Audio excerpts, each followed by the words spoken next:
Hello, everyone, and welcome back to Full Throttle Finance, a financial literacy podcast geared towards dissecting complex financial topics into fun, relatable discussions.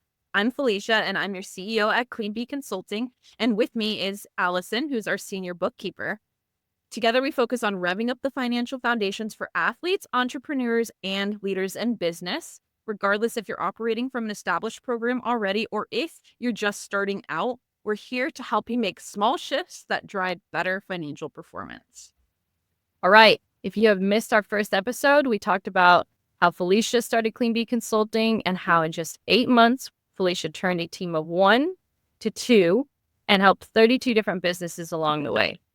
Today, we're diving deeper into who we are as individuals, what drives us, our ultimate goals are for Clean Bee Consulting and the Full Throttle Finance program. So in episode 1, we talked about how we love all types of motorsports, but Allison specifically mentioned that we both really love motorcycles, and we're both riders ourselves, really. I think that's actually probably where both of our journeys may have started into motorsports. Yep. We know each other as riders, but we don't know the background stories into how either of us got started riding.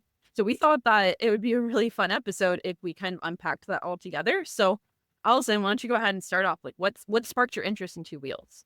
Mine was from a very young age. My dad always had motorcycles. He had a Honda, was one of my first, like a Honda muscle bike. And so one of my first memories was getting off the motorcycle and burning my leg on the exhaust pipe. You know, it's one of those like painful memories that you're like, well, those things are hot. Things are hot. And the pipes are really hot. It's just, I just thought that was funny. And then, my dad always had bikes growing up. He always had Harleys, and we were always like taking the seats off, taking the handlebars off. So I was always like a little helper. How old were you? I was definitely under 10, when I'm helping him like mess with the motorcycles and take the seats off and everything. And then, like I said, he had them kind of periodically growing up, and my sister even got married at Sturgis. Oh, that's so fun. A handful of years ago. And so I actually rode to Mount Rushmore and everything. Super fun. That's great. Then when I moved back to Oklahoma back in 2020, I bought my first Harley. I bought a 2020 Harley Street Bob.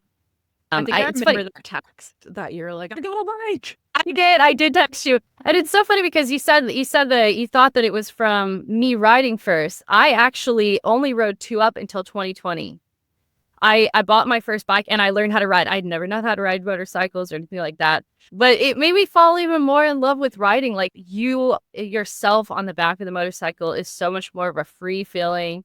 And so I sold my Harley and recently been looking into a 2024 Honda Fury. So that's like my next one. I want to get that. So yeah, it's kind of, I love the muscle bikes. You know that. Yeah, no, you definitely know a lot about a different part of the bike community that I have like little to zero knowledge. Well, it's so funny because we both, I know a lot about the, the Harley side of it. I know about like the touring, whereas I feel like yours is more like motorsport, like racing. And so it's definitely interesting to see the two different sides of it. And like, so, I don't know that you even knew it when you first came on board, but like with Moto America, which we're going to be going out to the Moto America rounds this season, like there's 2 classes, the hooligan and the bagger classes that like, those are all your bikes and right up your alley. So are you excited to come out to a couple of the rounds and see them? You know what's funny is I didn't even know that side of it existed. I literally only thought it was like, yeah, like I said, had no idea it existed, but I was actually looking into it a little bit, and it'd be kind of interesting to, to see the guys riding the motorcycles that I ride, but like really aggressively, what I mean? Which I think just like a street bike, which is the crazy thing. Like, yeah. And if you look at the baggers, they're actually like, they're putting down lap times that are comparable to our 1000 cc's and our super bikes in the Moto America class. So yeah, I can imagine. To get you to come out. I think that I'm excited. Have a rowdy time. So right, a rowdy time. I love that. What's your story though? I mean, you're more into the sport bike. Give me a peek. So I'm a little bit like you actually, in the sense that, I've been riding for 10 years, but I didn't get into riding myself. I was a passenger for a very long time, I feel like, before that, right? So I didn't grow up with it as a kid. My family we had Toyota Corollas and Yeah. Astrovans and Buicks. Like, motorsports was not a thing for me growing up. I got into motorsports when I met my other half, Jacob. I met him in 2008, and that's where my eyes opened to motorsports. He had a motorcycle, and I rode as a passenger on the back of that bike for probably the first 6 years of our relationship. I got tired of smashing my helmet against the back of his head.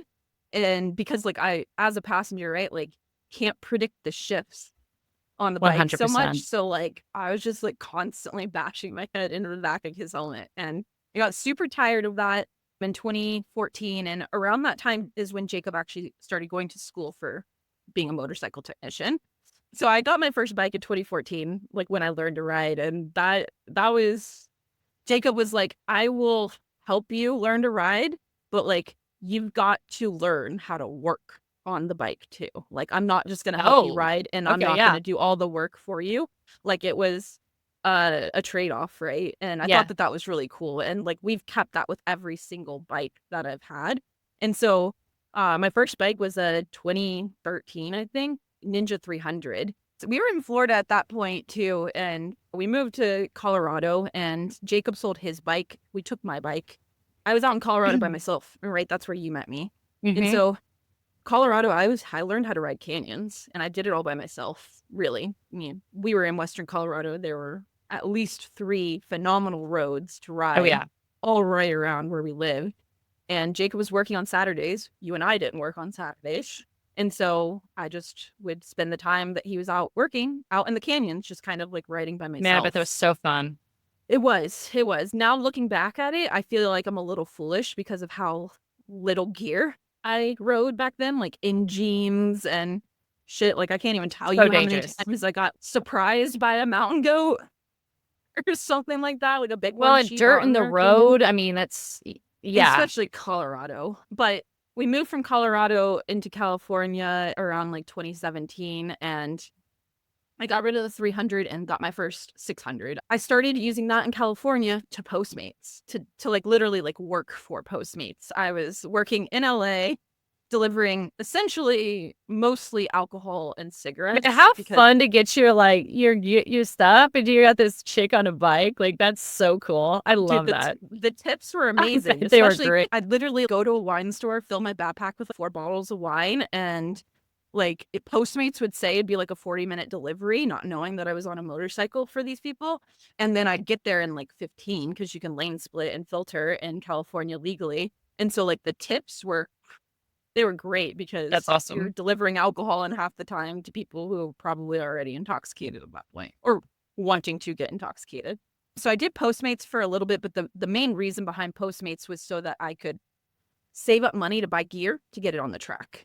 And I was in a motorcycle accident on the streets while I was postmating that caused me to rebuild the whole bike. And after that, the risk factor for riding on the streets just wasn't Yeah. there. Just went up. Yeah, And big time. at that point, too, my boyfriend was working for a motorcycle race team. We were spending a lot of time out at these racetracks in Southern California in the club race scene. So naturally, my street experience just kind of phased out, and I just focused everything on the track. And unfortunately, that bike plus our ZX10 got stolen in 2021. So we didn't have a bike for a while until we moved out here to Washington. And then I bought my first ever track bike. Like, it is 100% a Ooh, I track love bike. that. It's got track fairings. Like, there is That's no so street exciting. legality to it in any way, shape, or form. It is 100% a track bike. And I'm super stoked to get out there this season. Love that. So Full Throttle Finance is not the same as it was when you first approached me about joining the team. Do you want to talk about your original plan versus where we are working towards now? Yeah. So when I first brought you on, Full Throttle Finance was literally just, it was the same services, but discounted under a different name that was appealing to motorsport folk. And there was always the educational concept behind it that I wanted to do, right? I wanted to provide educational courses to help people just understand finance in an easy format. And that's still really the main base and the main goal of what the program is currently. But I want to say it was December, right? Like when you came on in November, it was like we're working on this course to get it out. And then I Yes. think it was like one day in December, I rang you on Slack and I was like, should we make a podcast? And it literally just blew up from there. Like we had so many cool ideas and took off, Yeah. on the podcast idea for Yeah. sure. And the podcast, the reasoning behind it is that like we think of how you and I are as consumers, right? Like, especially when it comes to spending money, we're very careful on how we spend money. And a lot of times we're not going to spend money on something unless we trust that person or we know what benefit we're going to get out of it. When we looked at what we were doing for a firm, we weren't doing anything when it came to marketing at all. Sure. Yeah. And so we just brainstormed, and that's where we're like, okay, let's create an opportunity for people to be able to sit here every week, get a little piece of our brain and tap into who we are as people. So that something that doesn't cost them anything, right? No money out of pocket. This is a free resource that we're going to give information to. And we were like, we can drive this through motorsports. Like, why don't we we're already having these discussions anyways. Let's just record them and put them out there for other people to partake in our listening to our discussions. And essentially Full Throttle Finance, it's a program that falls underneath our consulting firm, Clean Bee Consulting. So Clean Bee Consulting is our firm. Full Throttle Finance is just a program, and it's a program for motorsport industry folk so that they can get resources. They can sign on with us for recurring services. And then we'll also have our educational courses, which we're going to be releasing one very, very soon. And we're trademarked. Like not a whole lot of people are trademarked. Talk about that process. So I can't take full credit because it was one of my first clients, like one of the things that they said that stuck with me was that like when they had their idea, like they knew that they needed to trademark it, like that was the best way to protect their business. And I should trademark Clean Bee Consulting and everything falls under Clean Bee Consulting. But when Full Throttle Finance was first coming to vision, like all I could think about was like protecting it, right? This could be something really big. And this was your baby. Yeah. And if I ever wanted to spin it off into something on its own, I wanted everything to be protected and to go with it. So it was also simultaneously, we talk about like why we're doing the podcast, right? Getting free content out there for people to get to know us in an easy, straightforward manner where they don't have to pay any money to you. That's how I found our lawyer and how I ended up trusting somebody to do the trademark process for us, right? So shout out first and foremost to Braden Drake at Not Average Law Firm. He literally made the trademark process so seamless for me. But the whole reason behind trademarking was to protect it. And when I first reached out to him, it was, again, with like one idea. And then after he read my notes from his follow-up questions, he was actually like, you probably need to add more protection to this trademark, which I didn't know about, right? You and I come from a previous experience with intellectual property and Amazon, and we understand intellectual property. But I think it's different when you're in charge 100%. your own trademark, right? Not like being compliant with other people's trademarks, but like protecting your stuff. Nobody else is doing anything like what we're doing. Nobody else in the United States was talking about motorsports and finance in the way we were. So from the beginning, protection was a big thing. And we got the logo created. You hired somebody to create the logo, and why don't you let everybody know how we did the audio for the intro? Like it's original. It's not taken from anywhere else. It's our original audio. Yeah, and that comes down into what we're building. We're being creative in what we're protecting. I wanted it and needed it to all be original material because it's all trademarked, right?